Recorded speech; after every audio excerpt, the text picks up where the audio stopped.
Gaia Kingdom. A moon shines perfectly, the light illuminates a magnificent terrace, directly facing the expanse of residential complexes neatly arranged in blocks with a straight road as a barrier. Large rivers provide perfect views because the full moonlight is refracted into flashes extending along its path. A soldier ran to the terrace, then saluted from a very close distance with a beautiful dressed woman who was standing back to back. "Forgive me, noble queen. Sorry to bother you." The soldier asked his queen for permission in a very respectful voice. "What is wrong?" the queen asked the soldier behind him. "The Golden Commander is asking for permission to appear before the noble queen. He wants to submit an important report to you. Order him to face immediately." The queen gave permission at the request of the Gaia Kingdom War Commander. The soldier saluted and left his queen, then shortly after, the Golden Commander arrived. "I heard the residents of Buttermark Village ask for our protection?" the queen asked the Golden Commander who had stood before her. "Sincerely, noble queen, tomorrow morning a battalion of cavalry will immediately move towards Buttermark Village. I ask for further instructions." The Golden Commander answers questions from Queen Gaia. Gaia is a large kingdom. Its territory consists of 50 provinces and an autonomous region stretching from the Sadriatic Sea to the Godhan Mountains. Its people live prosperously with all its natural resources so that they can become an economic and cultural center for their neighbors. But all began to change slowly when King Gaia began to get old and sickly. A southern province called Dragon Den committed insubordination, refused to pay taxes and intended to be independent. The culmination of the insubordination was when the king died 4 years ago. Baron Rajat, who became governor of Dragon Den, and his troops began an open military resistance to the kingdom of Gaia, causing a civil war.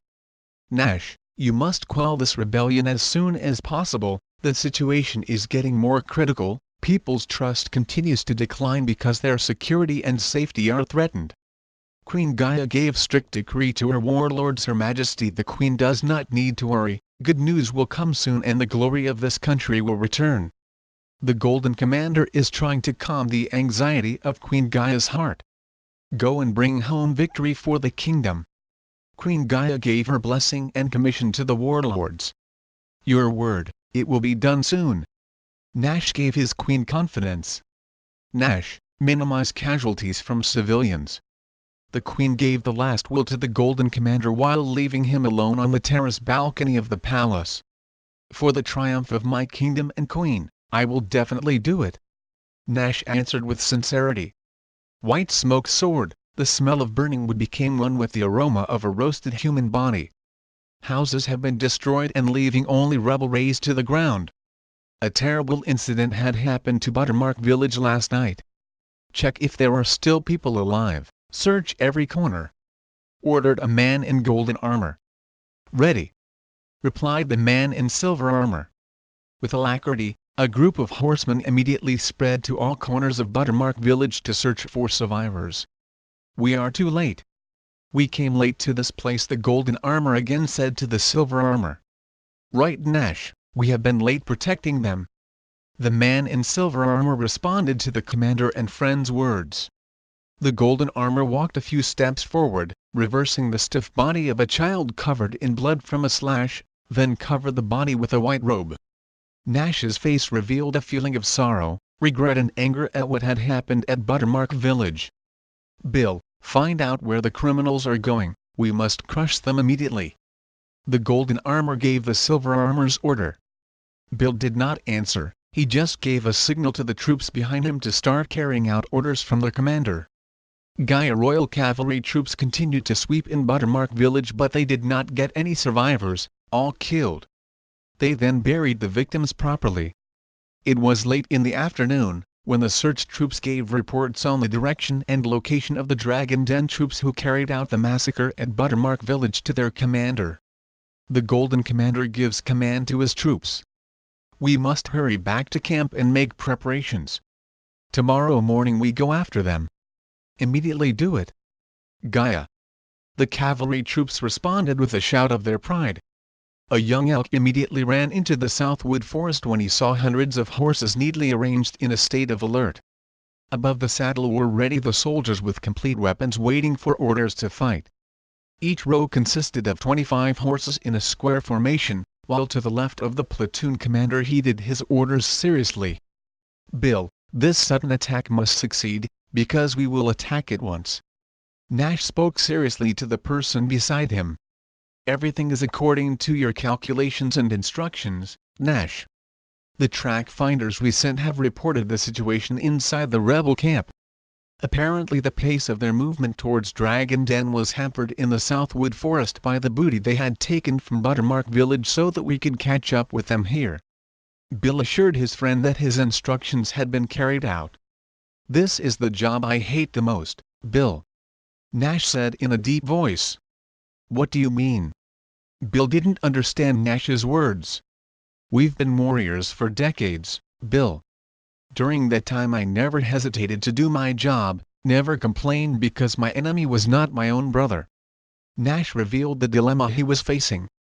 "Hufffftt, I understand your feelings, but right now the interests of the kingdom are our priority. Peace and justice must be returned immediately because they always commit crimes to anyone who is not in line with the thoughts and desires of Baron Rajik." Bill tried to give confidence to Nash.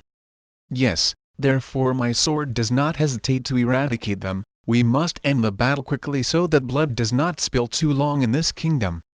Nash's eyes returned to his place. "I'm always beside you, Nash. You are not only soldiers who know about war but also always try to bring peace." Bill encouraged his friend. In the middle of the conversation, they saw a small green flag flying from a distance.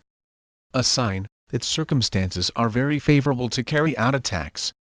"The time has come, Nash." Bill waited for the next command from the Golden Commander. "Immediately prepare the troops and arrange the attack according to plan." Nash gave the order. "Ready, Commander." Bill took orders and then reversed his horse and immediately returned to lead the cavalry. Lake Star is located in the Southwood Forest area. The water is clear and fresh, so it is very suitable to be a haven for tribes, to rest or just give a drink to ride animals. The surface of the lake that morning seemed to be still shrouded in a thin white fog. The sun's rays had not been able to uncover the height of the evergreen tree with a perfect enclosure. A group of tents spread out across the meadow, a cart filled with loot and a group of captives placed near the edge of the lake so they could not escape. The situation was still quiet and did not reveal a sign that the rebel members were awake from sleep. The security guard was still looking sleepy, holding a spear, sitting outside the tent accompanied by thin smoke from the rest of the campfire last night.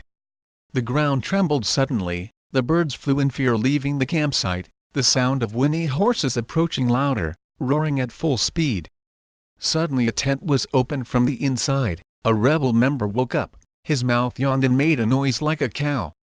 Apparently the arrival of the Gaia Royal Cavalry forces was seen by him, so he quickly shouted to try to wake the Dragon Den warriors who were still in a deep sleep. But it was too late for him. Hundreds of cavalrymen with complete weapons led by the Golden and Silver Commander had succeeded in rushing into the camp without any significant resistance. They lunged, set fire to tents, slashed anyone who stood and shot the rebel members who were trying to fight. Screams of pain and a roar of fear could be heard from various directions. The fire burned quickly. The cavalry did not take too long to win the battle and were even able to capture the rebel leader and dozens of his members who surrendered. "What is the condition of our troops?" Nash asked Bill. "They are fine, nobody died, only 20 people were slightly injured." Bill explained the condition of his troops. "Continue to be vigilant even though we manage to ambush the rebels, but we must not be complacent about the circumstances." The Golden Commander gives back command. "Ready, Commander." "What about our enemies and their captives?" Bill waited for further orders.